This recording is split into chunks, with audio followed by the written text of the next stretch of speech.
À l'audience, ma sœur jubilait, je prends la moitié de ta fortune. Toute la salle s'est tue. Je me suis levé, j'ai tendu une enveloppe au juge et j'ai dit, lisez ceci. Il l'a parcourue, l'a regardée et a éclaté de rire. La salle d'audience à Bordeaux était bondée ce matin-là. Le genre de foule que l'on ne voit habituellement que lorsqu'une personne célèbre est jugée, mais ceci ne concernait pas une célébrité. Cela concernait moi, ma sœur, et la fortune familiale que nos parents avaient passé toute leur vie à protéger. Les journalistes remplissaient les 2 premiers rangs, calpas ouverts, prêts à bondir sur tout ce qui pourrait paraître scandaleux. L'air bourdonnait de murmures, du froissement de papier, et du clic occasionnel d'un appareil photo. J'étais assise à la table des accusés avec mon avocate, maître Eliane Vassé, qui était techniquement retraitée du corps des juristes militaires mais se tenait toujours comme si elle pouvait entrer dans un tribunal militaire et diriger l'endroit. Son uniforme avait peut-être été échangé contre un tailleur, mais elle n'avait rien perdu de sa posture, de son regard calme, ni de l'habitude de parler par phrases courtes et précises. Elle m'a lancé un petit signe de tête, comme pour me rappeler de rester solide. Je n'avais pas vraiment besoin de rappel, 20 ans dans l'armée m'avaient inculqué cela. De l'autre côté de l'allée, ma sœur Denise était assise avec son avocat. Elle avait l'air bien trop suffisante pour quelqu'un enseveli sous les dettes et sur le point de s'humilier devant la moitié du département. Son avocat, un homme en costume bleu marine mal ajusté, n'arrêtait pas de tirer sur sa cravate comme si elle essayait de l'étrangler. Denise ne semblait pas nerveuse du tout. Elle paraissait excitée, presque joyeuse, comme si elle était sur le point de gagner le gros lot. Puis elle s'est levée. Elle a lissé sa jupe, s'est éclairci la gorge de manière théâtrale et s'est adressée au juge avec une confiance qui ne vient que de l'illusion.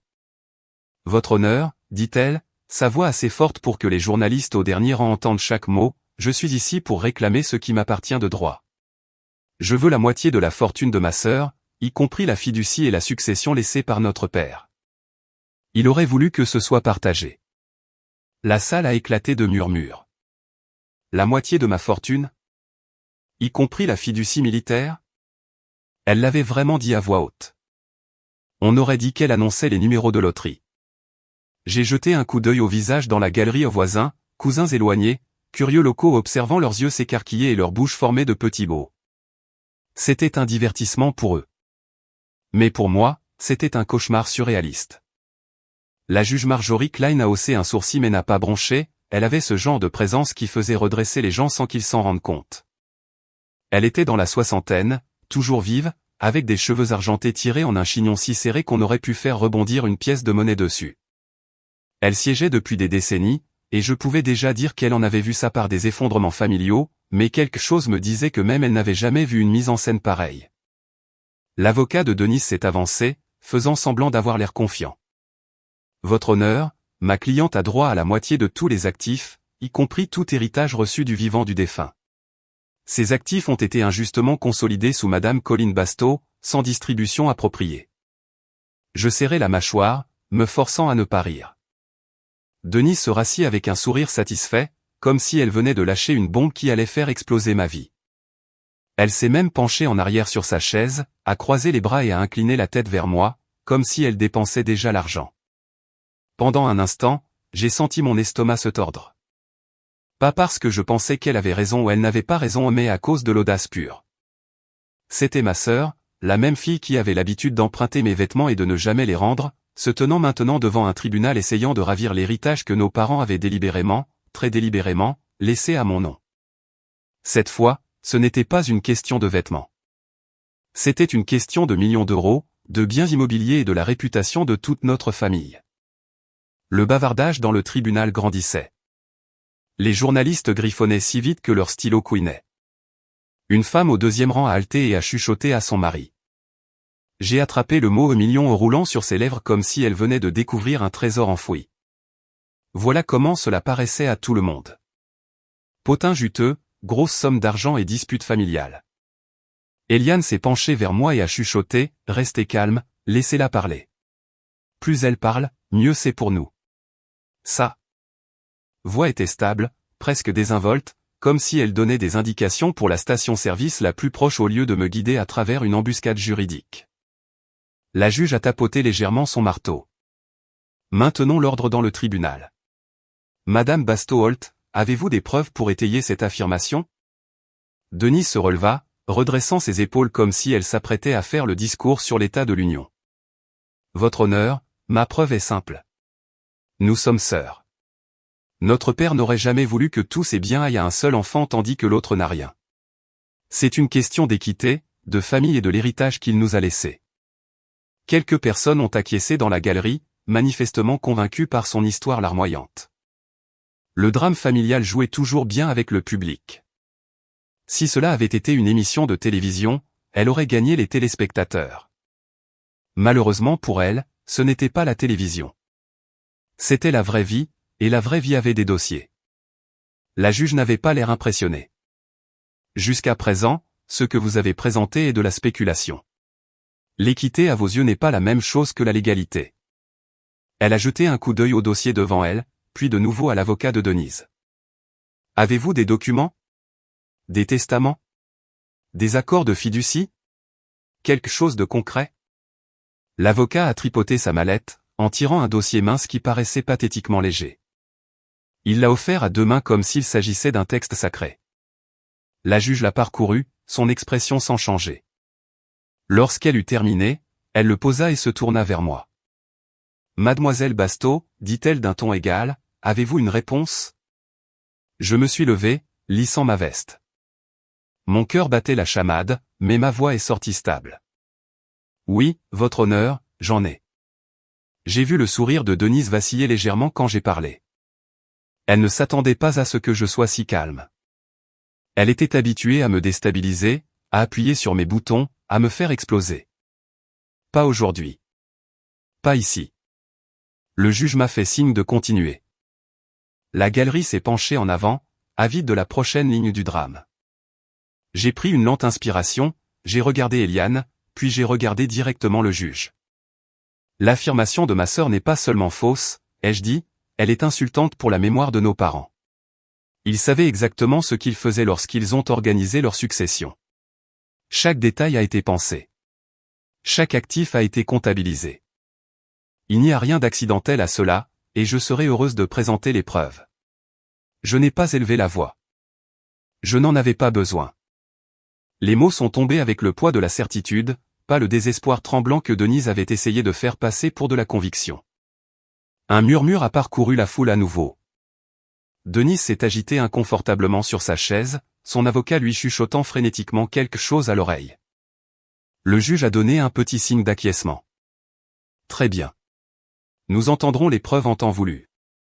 Et c'est ainsi que l'équilibre de la pièce a basculé. Denise était entrée en pensant pouvoir raconter une histoire larmoyante et repartir avec une fortune. Mais ce n'était pas un jeu de sympathie. C'était un tribunal, et dans un tribunal, la vérité finit toujours par éclater, que vous le vouliez ou non. Je me suis rasseyé, le bois de la chaise du tribunal dure contre mon échine, et j'ai laissé la tension retomber comme je le faisais autrefois, après un quart de travail de 12 heures sous la chaleur du désert. C'est ça, servir 20 ans dans l'armée, une fois que vous avez été crié par des commandants au milieu de Bagdad pendant que des mortiers atterrissaient trop près pour être confortables, une sœur qui fait une crise au tribunal ressemble à un jeu d'enfant. Je m'appelle Colline Basteau. J'ai 45 ans, et avant de diriger ma propre société de conseil à Bordeaux, j'étais officier de logistique dans l'armée française. La logistique n'a pas l'air glamour, mais quiconque a servi sait que sans nous, personne ne mange, personne ne bouge, et personne ne se bat. Nous étions ceux qui s'assuraient que les fournitures passent du point A au point B, lorsque le point B était parfois sous le feu. Je n'étais pas en première page des journaux, mais des soldats sont rentrés vivants à la maison parce que des gens comme moi faisaient leur travail. J'ai m'enrôlé juste après l'université, en partie parce que je voulais servir, en partie parce que je voulais quitter la petite ville où Denise et moi avions grandi. Notre père, Thomas Basteau, était un vétéran décoré de la tempête du désert, et j'ai grandi en le regardant polir ses bottes chaque dimanche soir avec la même concentration que d'autres hommes donnaient à polir leur voiture. La discipline n'était pas seulement quelque chose dont il parlait, c'était ce qu'il était, et je voulais lui ressembler. L'armée m'a appris la discipline à un tout autre niveau. On apprend vite que personne ne se soucie de vos excuses lorsque les convois vous attendent. On apprend aussi à garder un visage impassible lorsque le chaos règne autour. Je suis devenu doué pour cela, assez doué pour gravir les échelons et finalement gérer la logistique de bataillons entiers à l'étranger. J'étais celle vers qui les gens venaient quand les choses tournaient mal, et je ne bronchais pas. Denise, en revanche, ne supportait pas l'idée de la discipline. Elle voulait des raccourcis, des victoires rapides, tout ce qui n'impliquait pas de la sueur. Pendant que je faisais des journées de 18 heures pour m'assurer que l'équipement arrivait en Afghanistan, elle passait d'un emploi bancaire à un autre, se plaignant que les patrons n'appréciaient pas sa créativité. La créativité, c'est bien, mais ça ne nourrit pas une section sur le terrain. Quand j'avais la trentaine, j'avais passé des années à jongler avec des opérations dans des zones de guerre, à négocier avec des entrepreneurs qui pensaient pouvoir soutirer plus d'argent à l'armée. Et à trouver comment déplacer des fournitures à travers un territoire hostile sans faire tuer des gens. Ma récompense? Pas des médailles, bien que j'en ai eu quelques-unes, mais la confiance de mes soldats et, plus important encore, le respect de mon père. Il savait que j'avais ce qu'il fallait pour porter le nom Basto avec honneur. Papa ne parlait pas beaucoup de sentiments, mais il n'avait pas besoin de le faire. Quand il m'a prise à part à Noël et m'a dit, « Colline, un jour, le domaine familial sera entre tes mains, garde-le en sécurité », j'ai su exactement ce qu'il voulait dire. Ce n'était pas seulement une question d'argent, c'était une question d'héritage. Il avait servi, j'avais servi, et il me faisait confiance pour protéger ce que lui et maman avaient construit. Denise ne faisait pas partie de ce plan, et au fond, je pense qu'elle le savait aussi. Quand j'ai pris ma retraite de l'armée après 20 ans, je ne suis pas allé m'asseoir sur un porche avec un thé glacé. J'ai monté une entreprise. Stratégie Fer de Lance, ma société de conseil, a commencé petit, conseillant des entreprises sur la logistique, la gestion des risques et l'efficacité. Le bouche-à-oreille s'est vite répandu, et en quelques années, j'avais des clients partout en France et au-delà. Certains de mes contrats sont même revenus à la chaîne d'approvisionnement militaire, ce qui m'a donné l'impression de boucler la boucle.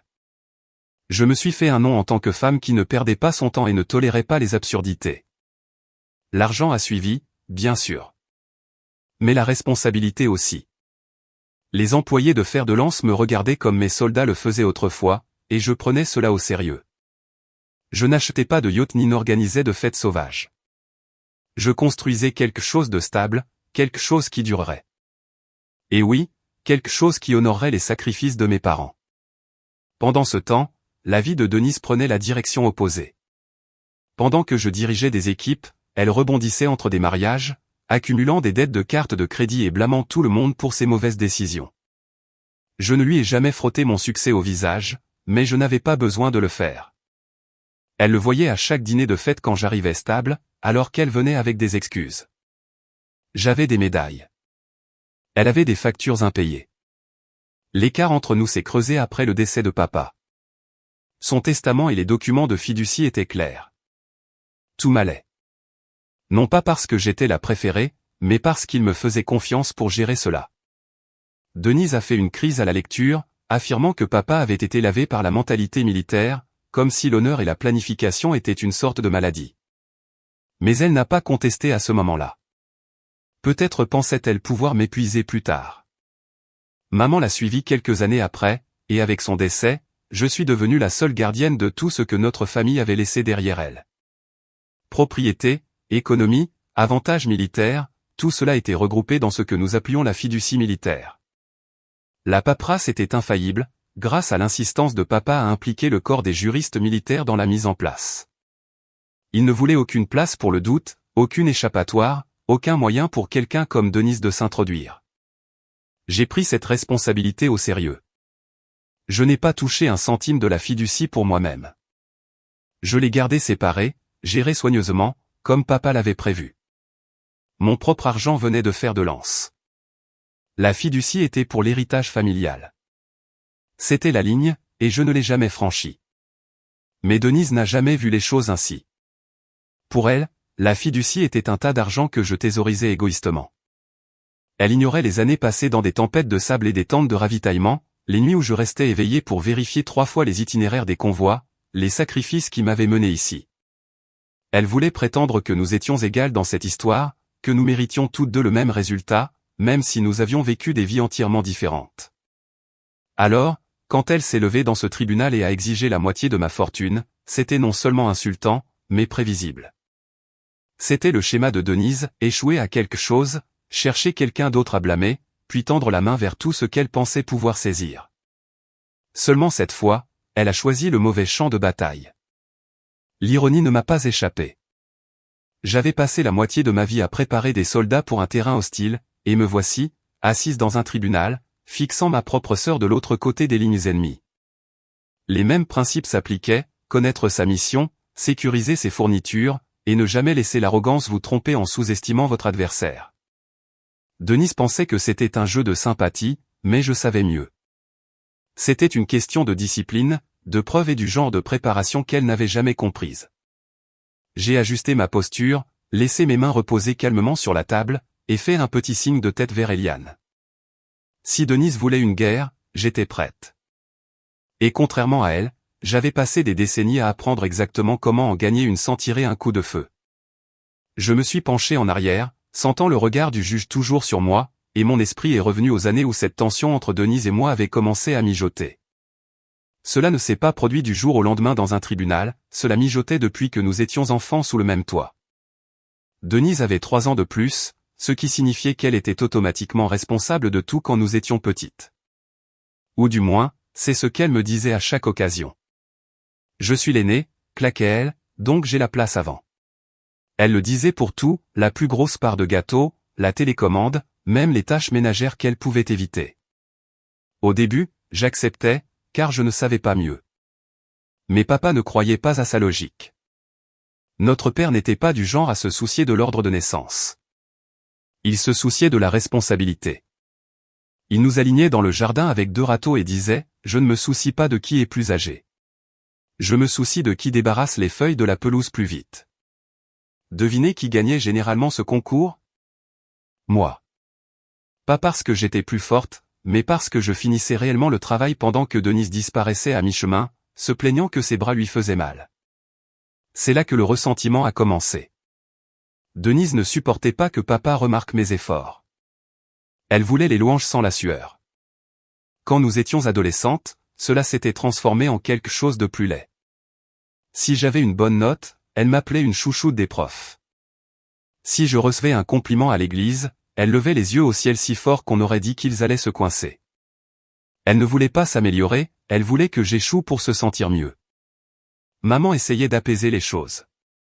Elle disait des choses comme « Mes filles, vous êtes toutes les 2 merveilleuses à votre manière. » Mais les enfants savent quand on leur sert des phrases génériques. Denise n'était pas intéressée par sa propre manière.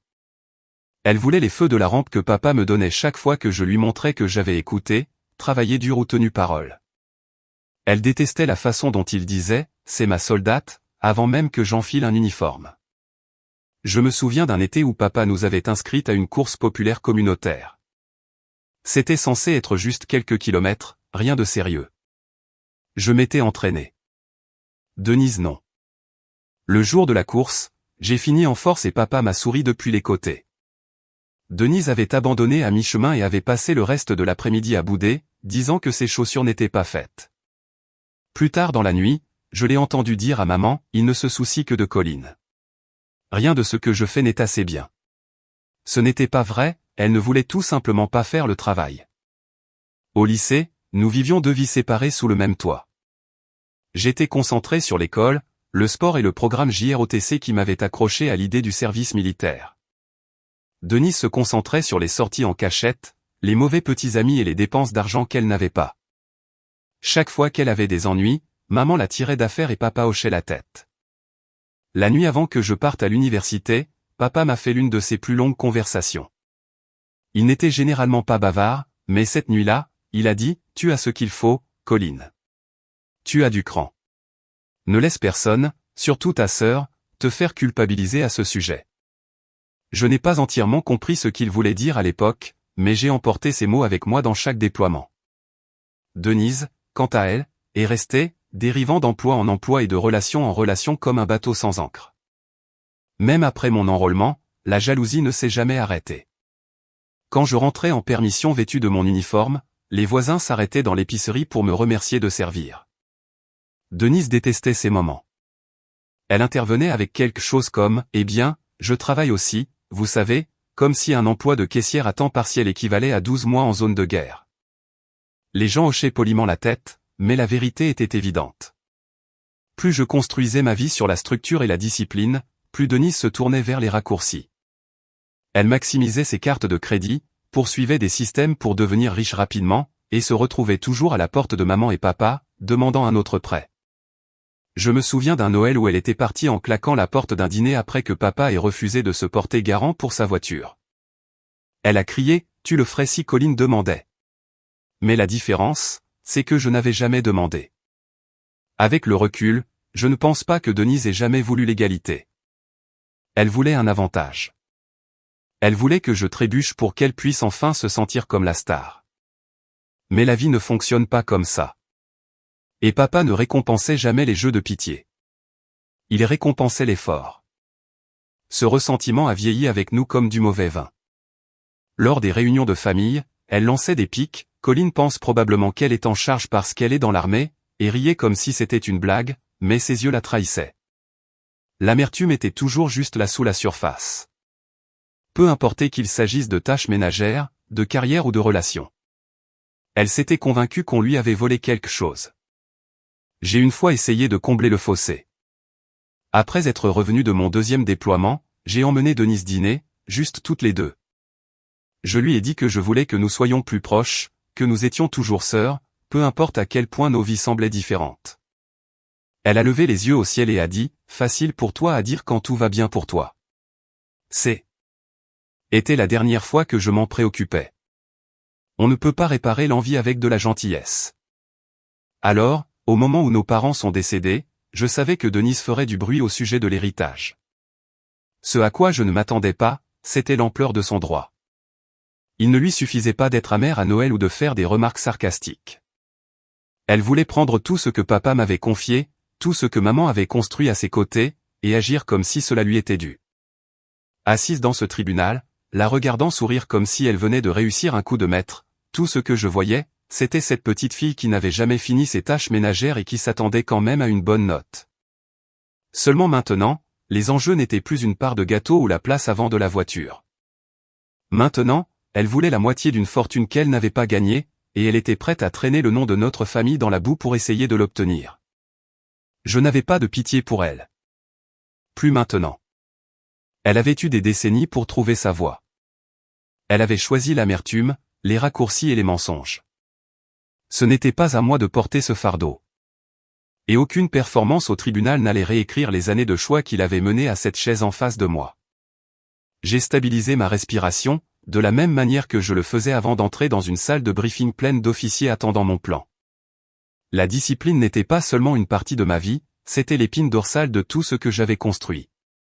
Cette épine dorsale venait de l'armée, mais les fondations avaient été posées bien avant, par mon père. Papa avait été un soldat jusqu'au bout. Il avait servi dans la tempête du désert, était rentré avec des médailles dont il ne se vantait jamais, et se comportait comme un homme qui n'en avait pas besoin. Ce n'était pas un homme de parole, c'était un homme d'action. Il croyait au matin précoce, aux bottes polies et à une famille qui faisait sa part. Il n'était pas dur sans raison, il ne tolérait pas la paresse. Denise détestait cela chez lui. J'ai appris à le respecter. Quand j'ai rejoint l'armée, papa n'a pas pleuré ni fait de fête. Il m'a simplement serré la main et m'a dit, « Fais-moi fier. » C'était le même ton qu'il utilisait lorsqu'il me rappelait de faire le plein d'essence ou de tondre la pelouse, mais je savais que cela signifiait plus. C'était sa façon de dire que je portais désormais le drapeau de la famille. L'armée a transformé cette poignée de main en réalité. Mon travail était la logistique, ce qui ressemble à pousser des papiers jusqu'à ce que vous soyez celui qui est responsable de déplacer la nourriture et les munitions en territoire ennemi. Je ne tenais pas de fusil en première ligne, mais mon travail décidait si ces fusils avaient des balles et si les soldats avaient de l'eau. Chaque mission s'accompagnait d'une horloge qui tournait en arrière-plan, et si vous commettiez une erreur, les gens ne mangeaient pas, les véhicules ne roulaient pas, et parfois des vies étaient perdues. C'est une pression que la plupart des gens ne peuvent pas supporter. J'ai appris à prospérer sous cette pression. Papa suivait mes déploiements. Il ne disait pas grand-chose au téléphone, nos conversations étaient courtes, quelques minutes au maximum, mais il posait toujours la même question, « Tu prends soin de tes gens ?»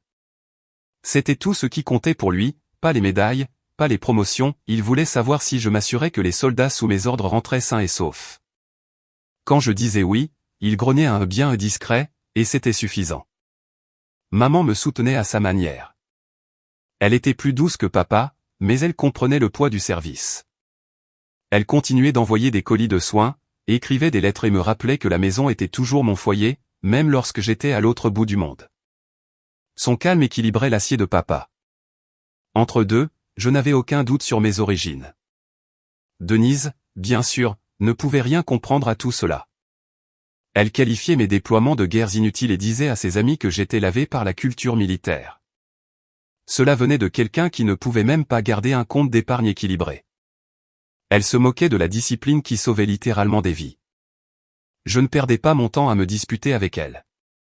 L'armée m'a appris que certaines batailles ne valent pas la peine d'être menées. Ce que Denise n'a jamais réalisé, c'est à quel point papa valorisait le service au-delà de l'armée. Il voyait la vie comme un devoir. Si vous aviez un travail, vous le faisiez. Si vous faisiez une promesse, vous la teniez. C'est pourquoi, en ce qui concerne la planification de la succession, il a impliqué le corps des juristes militaires pour s'assurer que la fiducie militaire était infaillible. Il ne voulait ni querelle ni hypothèse. Il voulait de la clarté, et il me faisait confiance pour la gérer. La fiducie couvrait tout, des économies de retraite aux prestations de survivants. Elle était structurée de manière à ce qu'aucun avocat civil ne puisse la tordre. Le nom de papa avait du poids, mais il savait que la paperasse en avait plus à long terme. Chaque clause, chaque signature, chaque acte notarié était vérifié 2 fois. Il avait même des témoins de l'unité avec laquelle il avait servi. C'est ainsi qu'il prenait les choses au sérieux. Le jour où il me l'a expliqué, il n'a pas mâché ses mots. Il m'a assise à la table de la cuisine, a ouvert un dossier et m'a fait parcourir les documents. C'est à toi de gérer, dit-il simplement. Pas parce que je t'aime plus, mais parce que tu comprends la responsabilité. Denise, elle, ne comprend pas. Elle n'est pas prête et ne le sera jamais. Il ne l'a pas dit cruellement, juste comme un fait, de la même manière qu'il aurait annoncé la météo. Je me souviens avoir hoché la tête, me sentant à la fois honoré et chargé. Ce n'était pas une question d'argent. C'était une question d'être chargé de garder le nom et les biens de la famille comme il avait gardé ses soldats. Je lui ai promis de le faire, et je le pensais. Quand maman est décédée quelques années plus tard, elle a fait écho à ses paroles dans son testament. Elle avait écrit de sa propre main, « Colline, garde cette famille forte. Ne laisse pas Denise la déchirer. » Ce n'était pas une note sentimentale. C'était une directive. Maman avait observé les fissures dans notre famille pendant des décennies, et elle savait exactement où elle menait si quelqu'un ne tenait pas la ligne. C'est pourquoi être assise au tribunal et écouter Denise réclamer la moitié de la succession semblait si tordu. Elle ne me défiait pas seulement. Elle crachait sur les instructions mêmes que nos parents avaient laissées. Elle réécrivait l'histoire pour adapter son récit. Elle avait passé toute sa vie à éviter la responsabilité, et maintenant elle essayait de réclamer les récompenses de celle-ci. J'ai pensé à toutes ces années où j'étais loin de la maison, transpirant dans des endroits que la plupart des Français ne pouvaient même pas trouver sur une carte, mangeant des rations de combat pendant que Denise dépensait ses salaires en vacances qu'elle ne pouvait pas se permettre. J'ai pensé à la voix de papa me demandant si je prenais soin de mes gens. Et puis je l'ai regardée dans ce tribunal et j'ai réalisé qu'elle ne comprendrait jamais ce que ces mots signifiaient. L'ironie était presque drôle. Elle a passé des années à dire que papa me favorisait injustement, alors qu'en réalité, il reconnaissait simplement qui était capable. Il ne m'a pas donné la fiducie parce que j'étais sa chérie. Il me l'a donnée parce qu'il savait que je ne la gaspillerais pas. Denise voulait la récompense sans la responsabilité. Et papa n'y a jamais cru. Moi non plus. Alors, nous voici. Une sœur qui avait été entraînée à planifier, protéger et préserver. Une autre qui s'était entraînée elle-même à se plaindre, à exiger et à prendre des raccourcis. L'héritage de papa n'était pas sujet à débat, pas plus que la fiducie. Aucun discours au tribunal ne pouvait effacer des décennies de choix. J'ai gardé les yeux fixés sur le juge, gardant ma posture droite, comme papa me l'avait appris. La discipline dans le corps signifiait la discipline dans l'esprit. Denise pensait peut-être que c'était un concours de popularité, mais je savais mieux. Il ne s'agissait pas de sentiments. Il s'agissait d'honneur, de paperasse et de la certitude inébranlable que nos parents n'avaient rien laissé au hasard. Denise s'est agitée sur sa chaise, croisant ses jambes avec une confiance que seul quelqu'un dans le déni complet pouvait afficher. La regarder assise la si satisfaite tandis que je me souvenais de la traînée de catastrophes qu'elle avait laissée derrière elle rendait la scène presque comique. Si le tribunal avait voulu la vraie histoire, j'aurais pu la présenter comme un bilan comptable, la vie de Denise, un mauvais investissement et une relation ratée après l'autre. Cela a commencé avec le premier mariage. Elle s'est mariée jeune, convaincue qu'elle améliorait sa vie en s'accrochant à un homme avec un salaire correct et une voiture brillante. 6 ans plus tard, il l'a laissée sans rien d'autre que des factures et un goût amer pour l'engagement. Elle l'a blâmé, bien sûr, mais quiconque était là savait que c'était elle qui avait maximisé les cartes pour des meubles dont il n'avait pas besoin et des vacances qu'il ne pouvait pas se permettre. Quand le deuxième mariage est arrivé, c'était du déjà-vu. Un autre gars, le même désordre. Celui-ci a duré 3 ans avant qu'il ne parte, laissant derrière lui un avis de saisie immobilière et une pile de lettres de société de recouvrement. Denise disait à tout le monde qu'elle était malchanceuse en amour, mais la chance n'avait rien à voir avec ça, la responsabilité, oui, et elle n'en voulait jamais aucune part. Son dossier financier ressemblait à un numéro comique, carte de crédit maximisée pour des urgences qui incluaient étrangement des sacs de créateurs et des forfaits spa de luxe. Des prêts sur salaire qu'elle jurait de rembourser le mois suivant, ce qui s'est transformé en années. Des investissements dans des idées d'entreprise à moitié cuites, proposées par des amis louches qui la voyaient arriver de loin. Elle a un jour mis 30 000 € dans un soi-disant café bien-être, géré par un homme qu'elle avait rencontré lors d'une retraite de yoga, l'endroit a fermé avant son inauguration. Quand elle a atteint la quarantaine, Denise était sous l'eau, pas seulement un peu en retard, mais complètement noyée. Son score de crédit était ruiné, son téléphone sonnait quotidiennement avec des sociétés de recouvrement, et son compte bancaire était sous assistance respiratoire. Le montant qu'elle devait osciller au-dessus de 100 000 €, et elle parvenait toujours à agir comme si elle n'était qu'à une bonne opportunité de tout redresser. Le stress commençait à se voir, même si elle le niait. Les soirées se transformaient en longues matinées à se plaindre de migraines et de patrons injustes. Les amis ont commencé à s'éloigner, fatigués des demandes de prêts qui n'étaient jamais remboursées. Elle passait d'un emploi à l'autre plus vite que la plupart des gens ne changent de téléphone portable, caissière de banque, agente d'assurance, agente immobilière. Chaque fois, elle jurait que c'était la carrière qui prouverait enfin qu'elle ne vivait pas dans mon ombre. Chaque fois, elle s'écrasait et pointait du doigt tout le monde. Sa crise a atteint son paroxysme l'année où elle a essayé le jeu comme solution. C'était son idée lumineuse, transformer la dette en richesse en jouant intelligemment dans les casinos. Elle m'a appelé une fois après un week-end à Las Vegas, s'extasiant sur le fait qu'elle avait gagné 3 000 € à une machine à sous. Le lundi, c'était parti. Le mois suivant, elle avait 10 000 € de dette de plus. C'était Denise en un mot, saisir une victoire, perdre plus gros, puis prétendre que ce n'était pas sa faute. Les relations n'ont pas tenu non plus. Après 2 mariages ratés, elle fréquentait des petits amis qui étaient soit des profiteurs, soit aussi imprudents qu'elle. L'un d'eux l'a convaincue de contracter un prêt personnel pour financer sa start-up. Spoiler, la start-up était un désastre, et il a filé. Elle n'a jamais revu ni lui ni l'argent. Aussi fort qu'elle essayait de projeter le succès, les fissures apparaissaient. Elle arrivait aux réunions de famille avec des tenues tapas à accent grave-l'œil qu'elle ne pouvait pas se permettre, parlant de grands projets qui ne se matérialisaient jamais. Tout le monde à table savait que c'était de la fumée et des miroirs. Papa restait assis, silencieux, mâchant sa nourriture, tandis que maman essayait de changer de sujet. Denise ne supportait jamais le jugement silencieux dans la pièce, alors elle redoublait d'orgueil. Quand maman est morte et que le dernier filet de sécurité parentale a disparu, la vie de Denise a commencé à spiraler plus vite.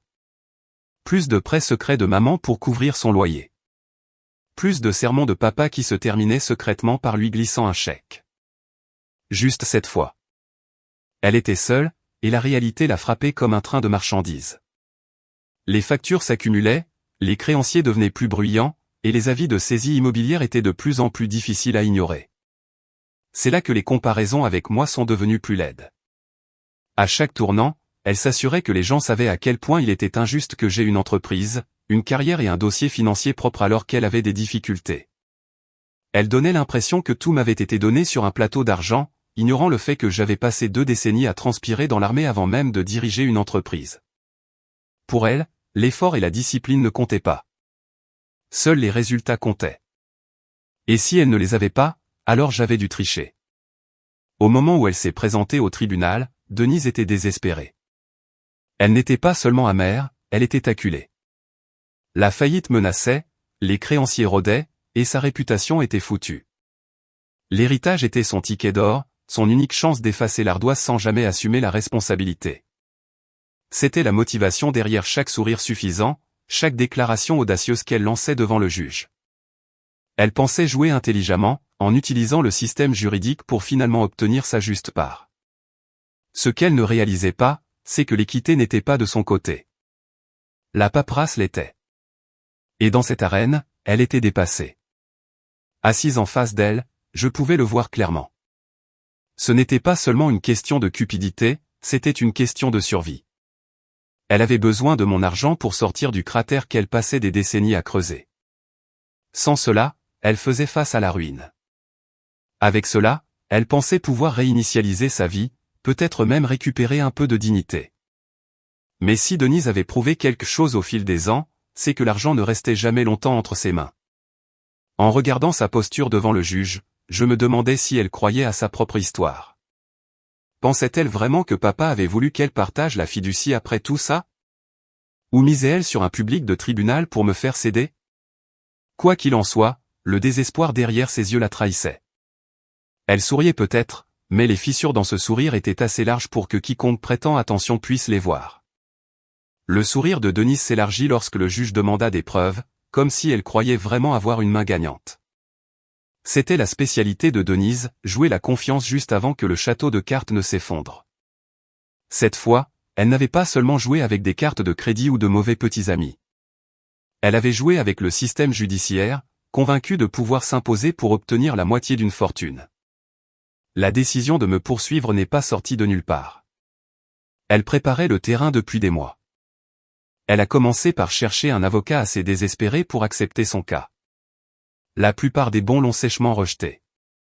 Ils savaient qu'une fiducie certifiée par le corps des juristes militaires n'était pas quelque chose que l'on ouvre avec une histoire larmoyante.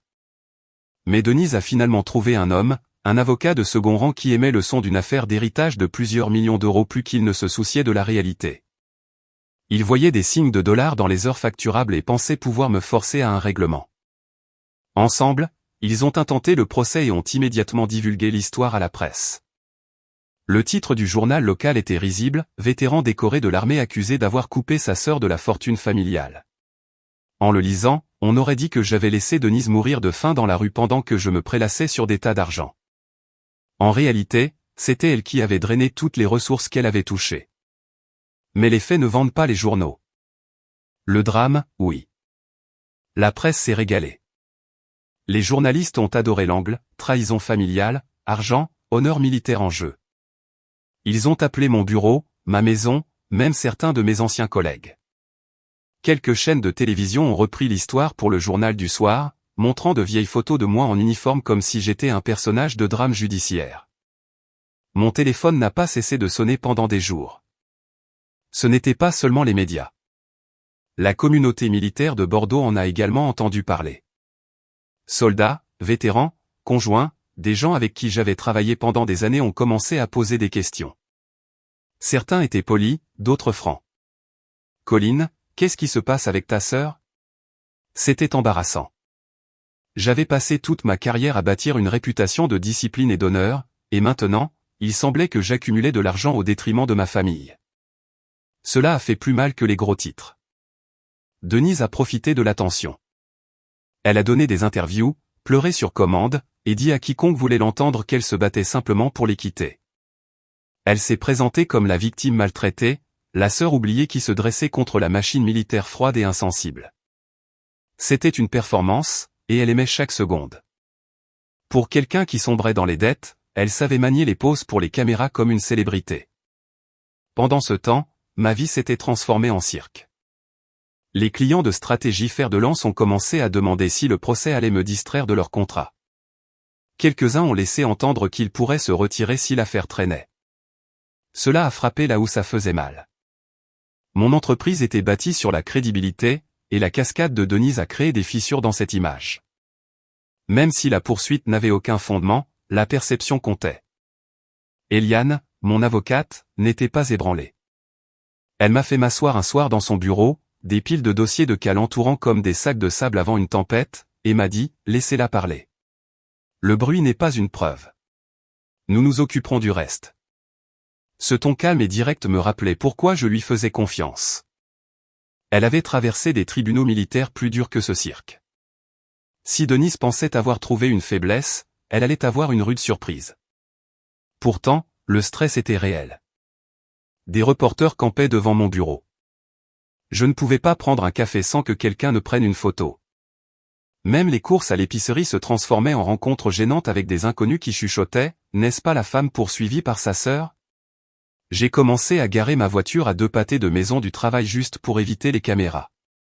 Le pire était le coup porté à la mémoire de mes parents. Ils avaient travaillé toute leur vie pour bâtir la stabilité. Papa était allé à la guerre, maman avait maintenu la famille unie, et tous deux avaient pris des décisions prudentes concernant leur succession. Maintenant, Denise traînait leur nom dans les gros titres pour une manne financière. C'était non seulement égoïste, mais irrespectueux. Et cela me mettait en rogne. Eliane m'a préparé pour la stratégie au tribunal. Elle va jouer la victime, a-t-elle dit. Des larmes, des histoires sur l'enfance, peut-être même des accusations de favoritisme. Ne mords pas à l'hameçon, reste calme, et nous gagnerons sur le papier. C'était le plan, patience, discipline, preuve. Cela semblait familier, comme la moitié des missions que j'avais planifiées dans l'armée. Denise, en revanche, traitait l'affaire comme une télé-réalité. Elle se pavana dans les audiences préliminaires vêtue comme si elle auditionnait pour une émission sur des femmes au foyer ayant trop de temps libre. Elle souriait aux caméras, saluait les journalistes, et chuchotait assez fort pour que les gens entendent « Je veux juste ce qui est juste ». C'était un scénario, et elle jouait son rôle avec panache. La regarder jouer aurait pu être drôle si ce n'était pas ma vie qu'elle détruisait.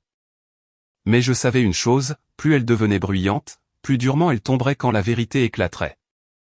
Les semaines précédant le procès ressemblaient à une marche vers un déploiement. Le bruit des médias, la préparation sans fin, le poids de la réputation en jeu, tout cela me rappelait la préparation des opérations à l'étranger. La différence, c'est que cette fois, l'ennemi n'était pas un insurgé sans visage. C'était ma sœur, assise de l'autre côté de l'allée, armée de rien d'autre que son droit acquis et d'un avocat à la recherche d'heures facturables. Au moment où nous sommes entrés dans la salle d'audience pour l'audience complète, Denise avait l'air d'avoir déjà gagné.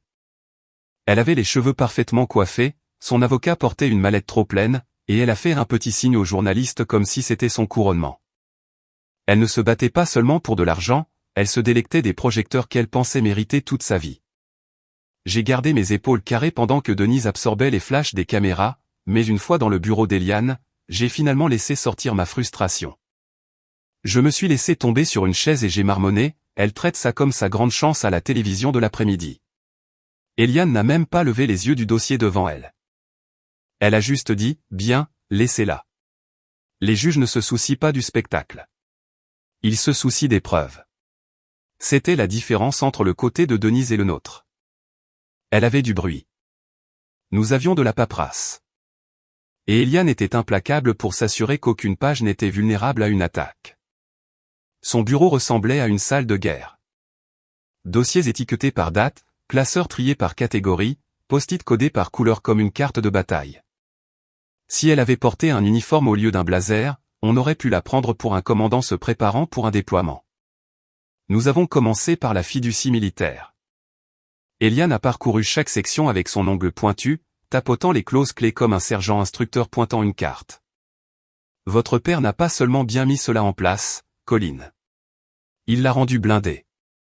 Non seulement la fiducie spécifie un bénéficiaire unique, mais il l'a également fait examiner par des officiers du JAG alors qu'il était encore en service.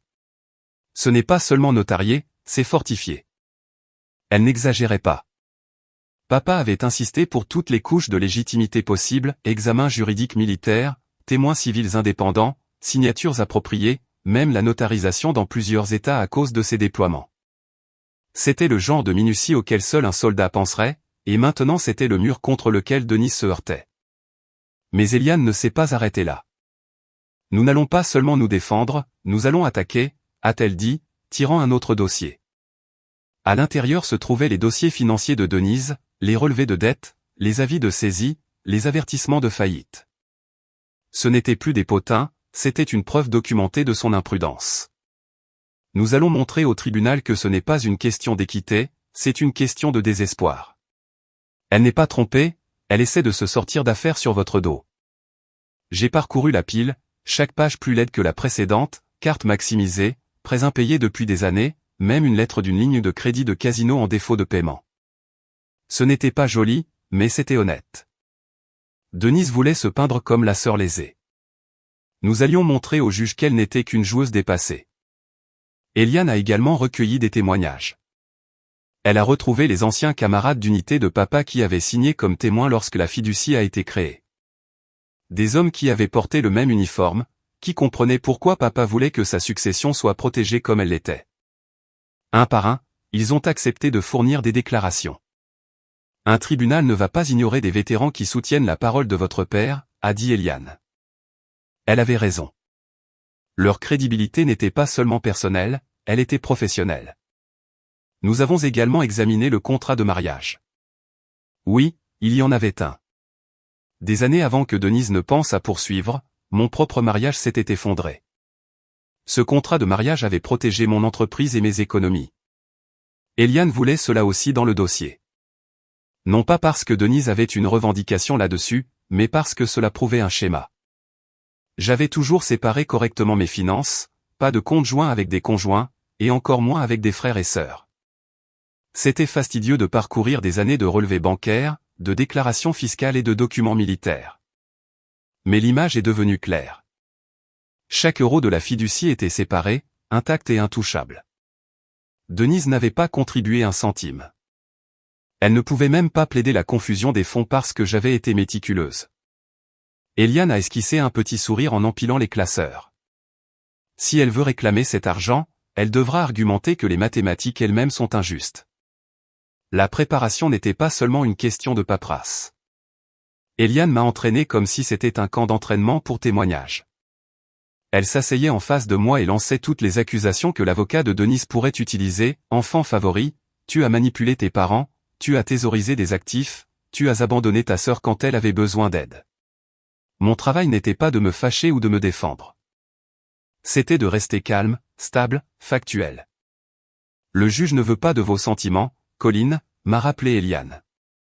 Il veut la vérité en phrases claires. Ce n'était pas facile.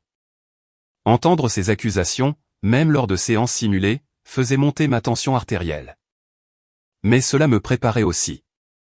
À la fin de la semaine, je pouvais répondre à chaque attaque avec le même calme que j'utilisais lorsque je faisais un briefing à un commandant sur la raison pour laquelle les fournitures n'étaient pas arrivées à l'heure. Pas de panique, pas d'excuses, juste les faits. Pendant que Denise courtisait les journalistes, Eliane et moi construisions un arsenal de vérités, dossiers bancaires, documents de fiducie, déclarations de témoins, même un expert en planification successorale militaire prêt à témoigner si nécessaire. C'était excessif. Mais Eliane insistait. Les juges n'aiment pas les surprises, disait-elle. Ils aiment l'ordre. Nous allons leur remettre un dossier si propre qu'ils n'auront pas à réfléchir à deux fois. Il y a eu des moments où l'épuisement m'a rattrapé. Des nuits passées à la table de ma cuisine, à réviser des documents jusqu'à ce que mes yeux soient flous, me demandant pourquoi ma propre sœur m'avait traîné dans ce cirque. Mais ensuite, je pensais à l'écriture de maman dans son testament, ne laisse pas Denise déchirer cette famille. Ce rappel suffisait à me pousser à travers une autre pile de dossiers. Un après-midi, alors qu'Eliane et moi terminions une autre séance de préparation, elle m'a regardé et a dit « Vous avez été dans des combats, n'est-ce pas ?» J. Et hoché la tête. « Bien, a-t-elle dit. Parce que ceci est la version juridique de cela. Elle va arriver avec des armes, faisant rage avec des émotions et des théâtralités. Nous répondrons avec un tir de précision.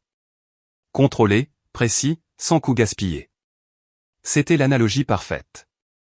Denise pensait être dans un drame. Mais nous ne jouions pas pour les gros titres. Nous jouions pour une décision. Et dans cette arène, la précision battait le volume à chaque fois. Le matin de la première audience, la salle d'audience sentait le déodorant bon marché et le café rassis. Denise a fait son entrée comme si elle marchait sur un tapis rouge, pas comme si elle entrait au tribunal de la famille.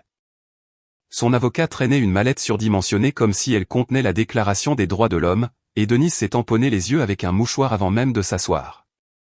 Elle était prête pour sa performance, et elle voulait un public. Elle en a eu un. La galerie était pleine, journalistes, voisins curieux, même quelques militants locaux qui pensaient apparemment qu'il s'agissait de l'affaire des droits civiques de la décennie. J'ai reconnu 2 femmes d'un groupe d'épouses de vétérans voisins chuchotant entre elles, leurs yeux faisant des allers-retours entre moi et Denise comme si elles regardaient un feuilleton. Le bourdonnement dans la pièce était presque plus fort que l'appel à l'ordre du huissier. Quand l'avocat de Denise s'est levé, il avait ce ton trop confiant que les avocats utilisent lorsqu'ils pensent être sur le point de porter un coup fatal. « Votre honneur » a-t-il commencé, ma cliente a été injustement exclue de son héritage légitime. Il parlait comme s'il révélait une corruption au plus haut niveau du gouvernement, pas en pleurnichant sur pourquoi ma sœur ne pouvait pas payer ses factures. Puis Denise est montée à la barre. Elle a reniflé, serré son mouchoir et raconté une histoire si bien rodée que j'ai failli voir sortir des fiches. Selon elle, elle avait été l'enfant oublié. Elle a peint un tableau d'un père cruel qui jouait aux favoris, d'une mère qui détournait le regard, et d'une sœur qui manipulait tout le monde pour un gain personnel. Elle a même réussi à avoir une voix tremblante lorsqu'elle a dit « Tout ce que j'ai jamais voulu, c'est de l'amour et de l'équité. » Au lieu de cela, j'ai été mise de côté comme si je n'avais pas d'importance. Une femme dans la galerie a halté, et j'ai juré d'avoir vu un journaliste s'essuyer les yeux. C'était du niveau des Oscars. Denise a exploité tous les stéréotypes qu'elle pouvait trouver. Elle m'a appelé l'enfant en or, a prétendu que papa n'avait jamais soutenu ses rêves, et a insisté sur le fait que maman m'avait supplié de m'occuper d'elle avant de mourir.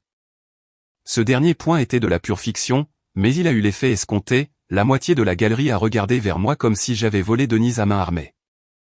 L'avocat de Denise a martelé le thème, l'équité. Il ne s'agit pas de cupidité, a-t-il dit de manière dramatique.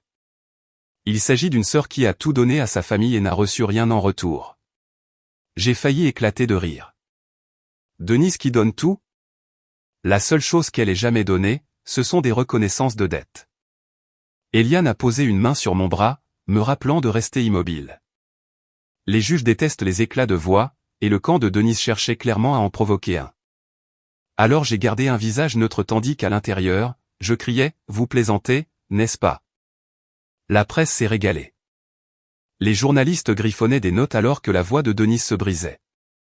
Les caméras cliquetaient chaque fois qu'elle essuyait ses yeux. Pendant un instant, la salle a penché en sa faveur. Elle ressemblait à une femme lésée combattant un système froid et insensible, et moi, à la sœur militaire rigide qui ne voulait pas partager. Son avocat a même joué sur l'angle militaire. Votre honneur, cette affaire ne consiste pas à manquer de respect au service. Il s'agit de s'assurer que l'uniforme d'une sœur ne fait pas d'ombre à l'humanité de l'autre sœur. C'était une ligne intelligente et elle a fonctionné. Quelques personnes ont acquiescé comme s'ils venaient de résoudre la paix mondiale. Quand l'interrogatoire croisé a commencé, Eliane n'a pas cherché les feux d'artifice. Elle a cherché la précision. Sa voix était stable, presque ennuyée, alors qu'elle posait à Denise des questions de base. Madame Holt, est-il vrai que vous avez déclaré faillite en 2014 ? Denise s'est agitée. C'était une période difficile dans ma vie. Et encore en 2017 ? Son mouchoir tremblait. J'avais des difficultés. Et vous devez actuellement plus de 100 000 € de dettes impayées, n'est-ce pas ? La galerie a murmuré. Denise a essayé de transformer cela en victimisation. J'ai toujours essayé de joindre les deux bouts, mais les chiffres parlaient plus fort que ses larmes. Eliane est restée calme. Pas de théâtralité, juste fait après fait. Chaque question révélait une autre couche du jeu de Denise. Pourtant, Denise a redoublé d'efforts. Elle a pleuré plus fort, affirmant que ses problèmes financiers étaient la preuve qu'elle avait besoin de l'héritage, pas une preuve d'imprudence. Elle a même dit, n'est-ce pas à cela que sert une famille ? À céder quand les temps sont durs. Elle s'est tournée vers le juge comme si elle faisait appel à la sympathie d'une mère, et non à une autorité légale. Pendant un moment, je me suis demandé si l'acte pourrait réellement fonctionner. Les juges sont humains. Ils voient les larmes, ils entendent les histoires larmoyantes. Et parfois, la logique passe au second plan. Mais alors, la juge Klein a ajusté ses lunettes et a dit sèchement, « Madame Holt, ce tribunal n'est pas un lieu pour le sentiment, c'est un lieu pour les faits. » Le visage de Denise s'est tendu. La performance s'est fissurée juste un peu, mais elle s'est vite remise, rejetant ses cheveux et serrant son mouchoir jusqu'à ce qu'il se déchire presque. Elle n'allait pas arrêter le spectacle juste parce que le juge ne tapait pas des mains. À l'extérieur du tribunal, les journalistes ont encerclé. Denise leur a donné une citation sur la lutte pour la justice. Eliane et moi sommes passés sans un mot, mais je pouvais entendre les murmures. Avez-vous entendu à quel point son histoire était triste? Pauvre femme. Sa sœur l'a vraiment exclue. Cela n'avait pas d'importance que les documents racontent l'histoire inverse, les gens aiment la tragédie plus que la vérité. Ce premier jour a préparé le terrain. Denise s'était fait passer pour une martyre, et la presse était heureuse de le diffuser. Mais à l'intérieur du tribunal, l'interrogatoire croisé stable d'Eliane avait planté des graines de doute.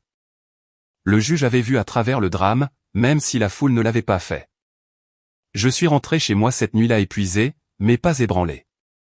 Denise avait son public. J'avais mes preuves. Et au final, seule une de ces choses importait réellement pour la décision. J'ai redressé ma veste d'uniforme avant de monter au témoin. Denise avait joué son rôle avec des mouchoirs et des mots tremblants, mais maintenant c'était mon tour. Je n'allais pas pleurer ou mendier de la sympathie. Je n'en avais pas besoin. Tout ce que j'avais à faire était de dire la vérité. Et la vérité avait plus de poids que n'importe quelle performance qu'elle pouvait monter. Eliane m'a fait un signe de tête lorsque j'ai posé ma main sur la Bible et que j'ai prêté serment. La pièce semblait différente maintenant. Moins comme un théâtre, plus comme un débriefing. Cela me convenait parfaitement. Sa première question était simple, « Colline, pouvez-vous parler à la cour de votre carrière dans l'armée française ?» Je n'ai pas dramatisé. Je l'ai exposé clairement, 20 ans de service, de multiples déploiements, officier de logistique responsable des fournitures qui maintenaient les soldats en vie.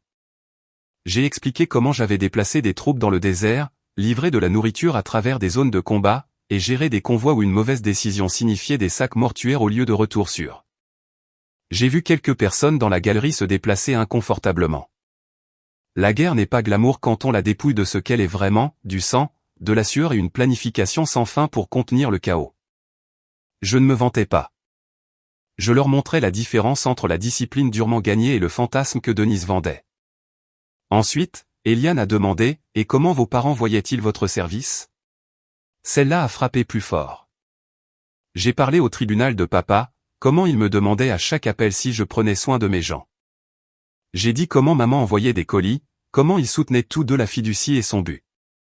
La galerie s'est tue. Même les journalistes ont arrêté de griffonner un instant.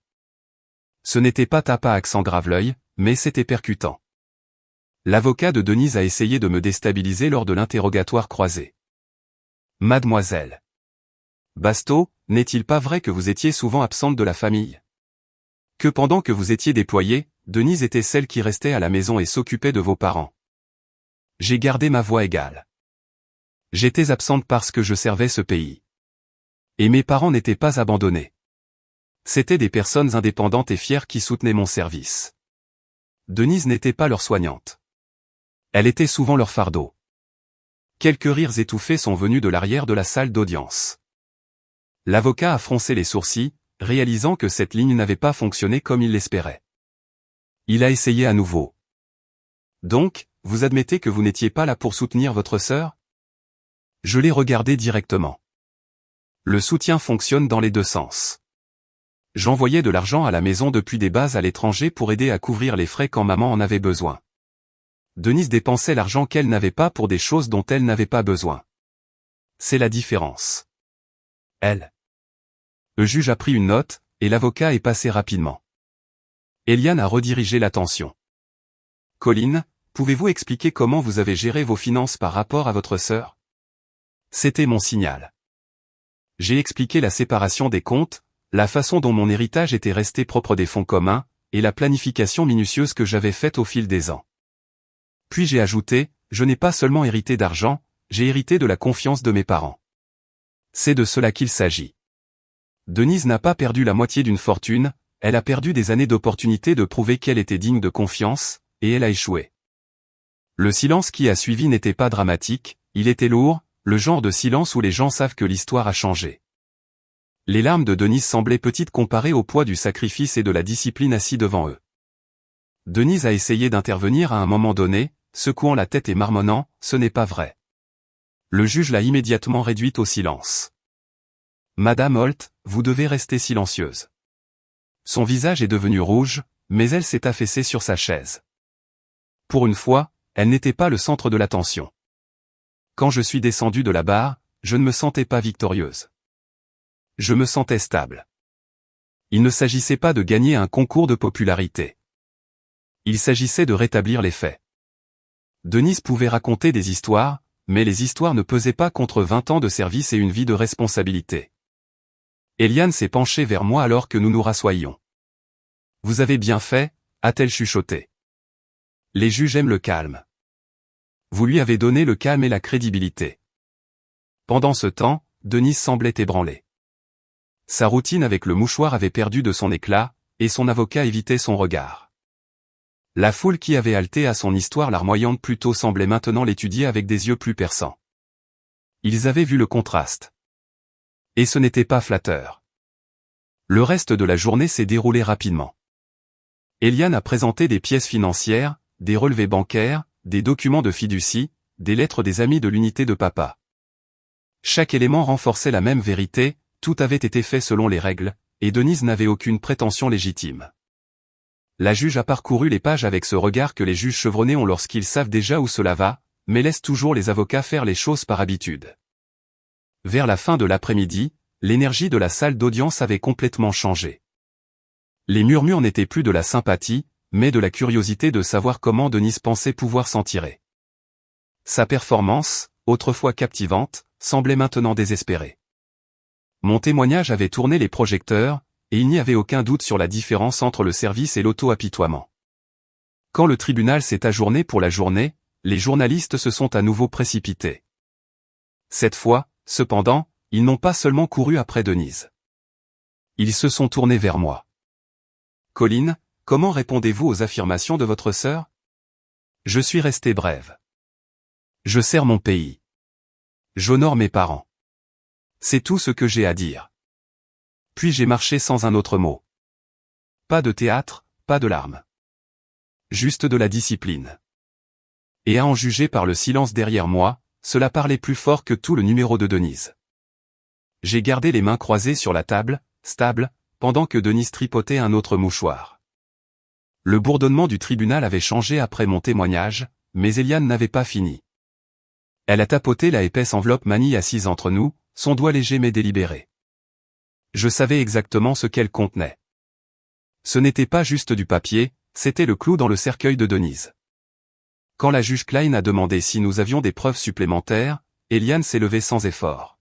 « Oui, votre honneur, ma cliente a un document que le tribunal doit examiner avant de continuer plus avant. » Elle m'a fait signe de la porter. Je me suis levé, et fait glisser l'enveloppe de la table et les porter au banc. Le léger bruit de mes bottes sur le sol ciré était le seul son dans la pièce. Je l'ai remise au huissier, qui l'a transmise au juge. Denise a tendu le cou comme un enfant essayant de jeter un coup d'œil à un cadeau de Noël. Le juge a ajusté ses lunettes et a brisé le sceau. Le bruit du papier qui se déchire a résonné plus fort que les reniflements de Denise. Elle a ouvert le dossier. Ses yeux ont balayé la première page. Pour la première fois de la journée, j'ai vu le sourire suffisant de Denise vaciller. Ceci, a annoncé Eliane, est la fiducie militaire établie par le colonel Thomas Basteau, examinée et certifiée par le corps des juristes militaires, témoignée par les membres de son unité, et notariée conformément aux exigences fédérales et étatiques. Elle spécifie la bénéficiaire unique, Colline Basteau. Le juge a haussé les sourcils. Elle a continué à lire, tournant page après page. La fiducie n'était pas courte. Papa avait insisté sur la minutie. Chaque clause énonçait exactement ce qui m'appartenait et pourquoi. L'avocat de Denise s'est levé comme si sa chaise avait pris feu. Votre honneur, ceci est très irrégulier. Nous n'avons pas été informés d'un tel document. Les yeux de la juge Klein n'ont pas quitté la page. Alors peut-être auriez-vous dû mener une enquête appropriée avant de déposer votre plainte, maître Pearson. Son ton était assez tranchant pour couper l'acier. La galerie a ri doucement, et Pearson s'est rassis, le visage rouge. Denise s'est penchée vers lui chuchotant frénétiquement, mais il gardait les yeux en avant. Il savait déjà qu'ils étaient fichus. Le juge a continué à feuilleter la fiducie, s'arrêtant occasionnellement pour souligner des sections. Denise a bredouillé. Je pensais. Non, on ne m'a pas dit. Sa voix s'est brisée, mais cette fois ce n'était pas un jeu. C'était de la panique. Eliane est restée calme. Votre honneur, la fiducie a été divulguée dans les archives de la succession après le décès du colonel et de madame Basto. Ma cliente a maintenu les actifs dans des comptes séparés, avec une documentation complète, comme demandé. Elle a remis un dossier plus petit avec des relevés bancaires, des relevés de comptes et des affidavits notariés. La juge Klein a comparé les papiers.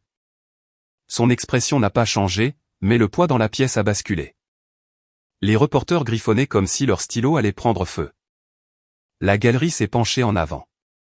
Tout le monde savait qu'il assistait au moment où l'affaire de Denise implosait. Denise a tenté un dernier acte. Elle s'est levée brusquement. Ce n'est pas juste. Papa ne m'a jamais aimé de la même manière, et Colline l'a manipulé pour faire ça. Elle l'a lavé du cerveau. Le marteau du juge a claqué sur le banc. Madame Holt, asseyez-vous immédiatement. Vous êtes en tort. Elle s'est figée, puis est retombée sur sa chaise, marmonnant à voix basse. Son avocat a enfoui son visage dans ses notes. Eliane s'est levée à nouveau, sa voix fraîche. Votre honneur, si je peux attirer l'attention sur la section 4, paragraphe B, le juge a tourné à la page. Eliane a continué, tout héritage, pension militaire ou prestation de survivant désigné dans cette fiducie doit rester la propriété exclusive de Colline Basto. Cette clause a été rédigée spécifiquement pour éviter des litiges de cette nature. Les intentions du colonel ne pourraient être plus claires. Le juge l'a lu à voix haute, son ton plat mais définitif. En effet, le langage est sans ambiguïté. Denise s'est affaissée. Son mouchoir s'est déchiré en deux entre ses doigts. La bravade avec laquelle elle était entrée avait disparu. Tout ce qui restait était la réalité qu'elle avait passé des décennies à éviter. On ne peut pas simuler la responsabilité avec des larmes, et on ne peut pas annuler la paperasse avec la pitié. L'enveloppe avait fait son travail. Des années de discipline, de préparation et de prévoyance juridique étaient étalées en noir et blanc. Aucune quantité de spectacle ne pouvait rivaliser avec cela.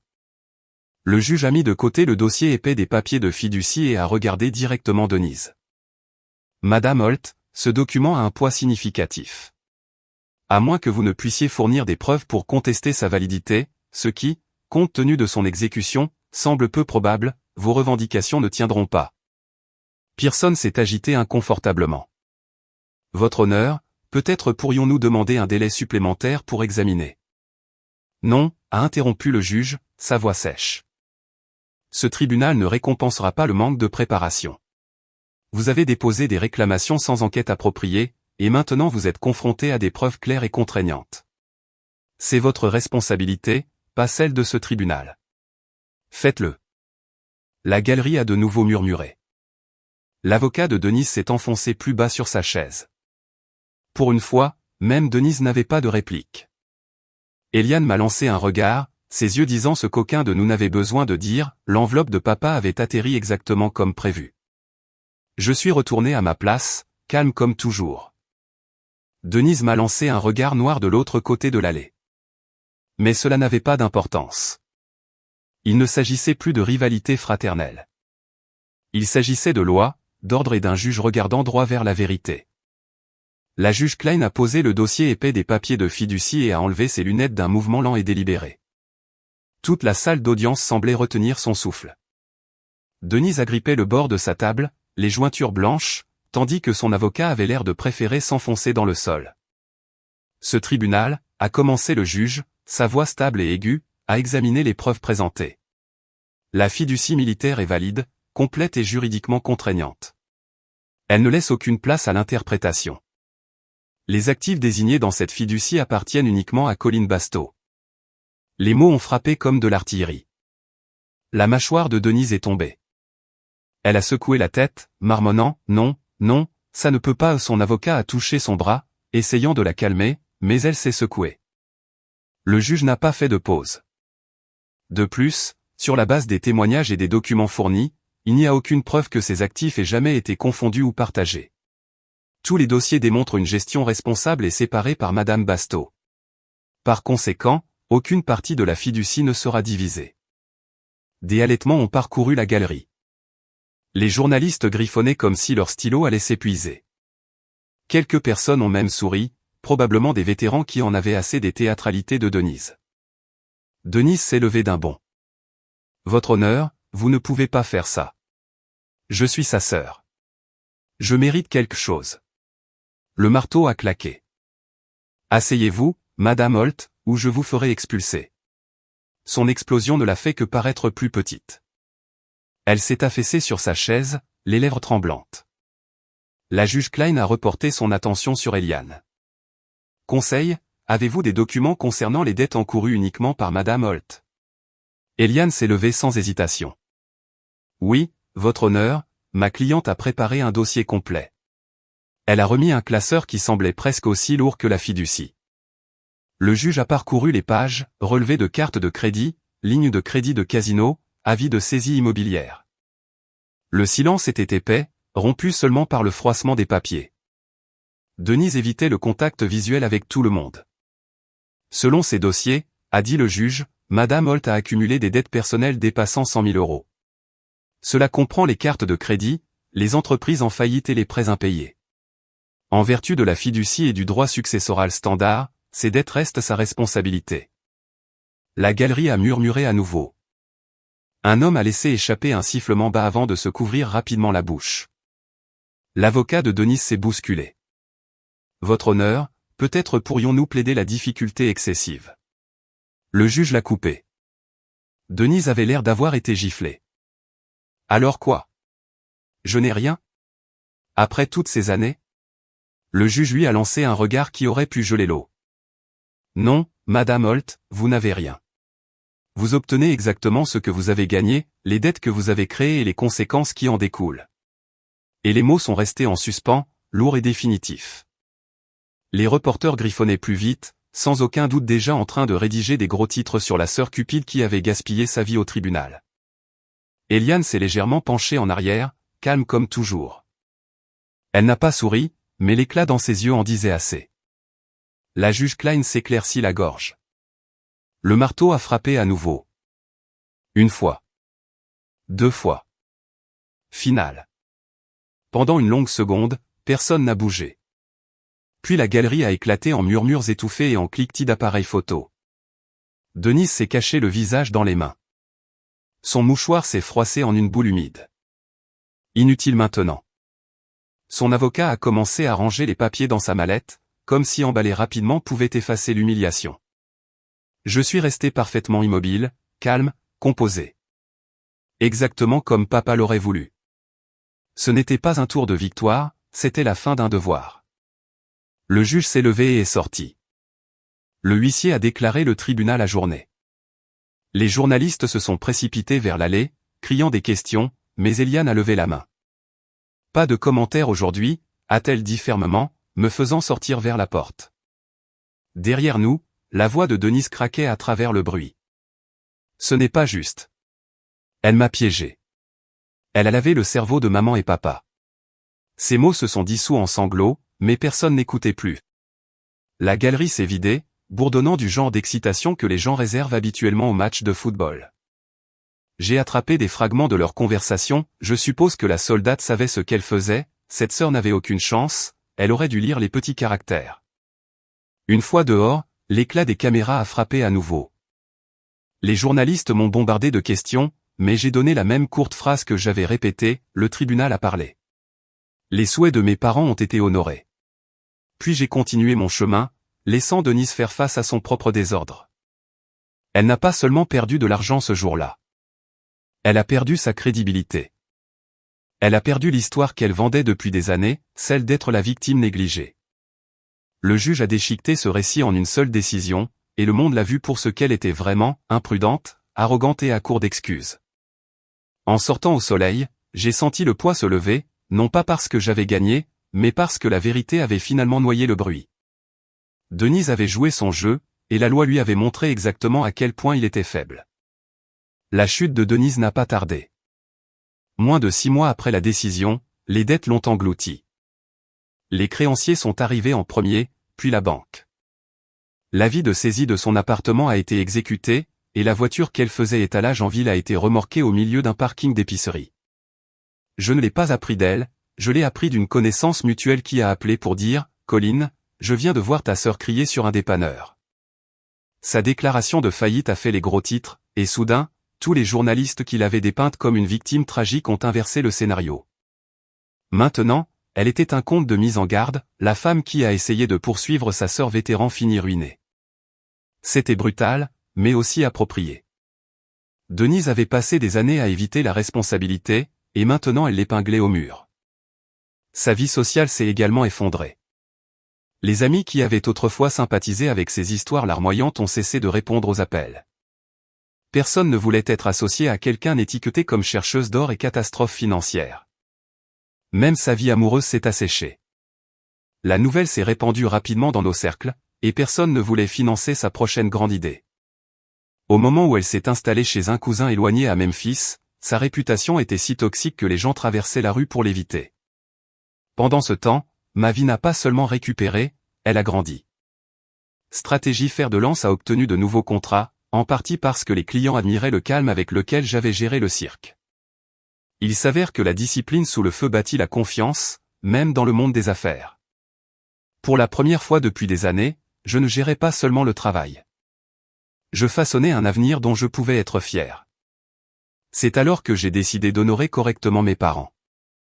En utilisant une partie de l'héritage, j'ai lancé la Fondation Basto. Sa mission était simple, fournir un soutien juridique et financier aux familles militaires confrontées à la planification successorale, au contrat de mariage et à la protection contre les prédateurs comme Denise. Trop de soldats et leurs familles se retrouvaient dans des batailles juridiques désordonnées parce que personne ne les avait guidés à travers les petits caractères.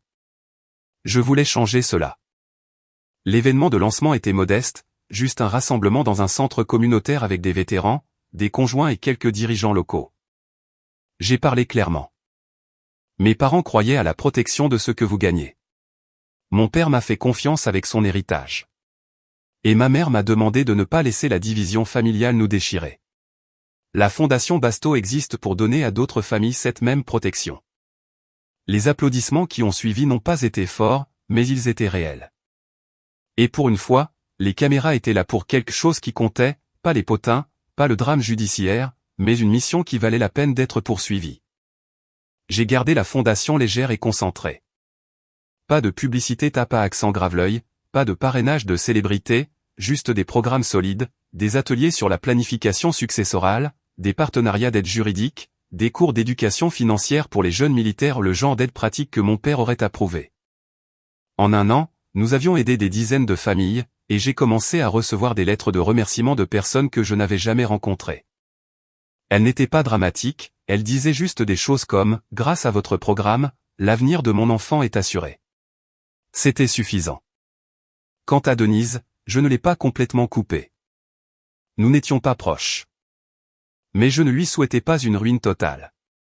De temps en temps, elle m'envoyait un courriel amer, m'accusant de lui avoir volé sa part. Je n'ai jamais répondu. Cela ne servait à rien. Elle n'était pas prête à affronter la vérité, et peut-être ne le serait-elle jamais. Mais j'ai discrètement payé pour des séances de thérapie lorsque son cousin m'a contacté en disant que Denise était en spirale. Pas pour elle, mais pour maman. Maman n'aurait pas voulu que je sois cruel. Cependant, je ne me suis jamais excusé pour ce qui s'est passé au tribunal. Il n'y avait rien à excuser. Denise avait essayé de prendre ce qui n'était pas à elle. Et on l'avait arrêtée. La responsabilité lui incombait uniquement. J'ai juste maintenu la ligne que papa et maman avaient tracée. Avec le recul, le procès n'était pas seulement une question d'argent ou de propriété. C'était une question de valeur. Ma sœur et moi avons grandi sous le même toit. Mais nous avons fait des choix différents. J'ai choisi la discipline, le service et la responsabilité. Elle a choisi les raccourcis, les excuses et le déni. Quand le moment est venu d'affronter les conséquences, ses choix ont parlé plus fort que n'importe quel juge. C'est la leçon que je retiens maintenant. Les histoires de vengeance familiale ne se terminent pas toujours par la réconciliation ou des câlins chaleureux. Parfois, elles se terminent par des vérités dures et des liens brisés. Mais il y a toujours un sens là-dedans. Parce que protéger ce qui compte, l'honneur, la confiance, l'héritage signifie plus que de prétendre que tout va bien. Quand j'entre dans le bureau de la Fondation Basto maintenant, je vois la photo encadrée de papa en uniforme et de maman à côté de lui.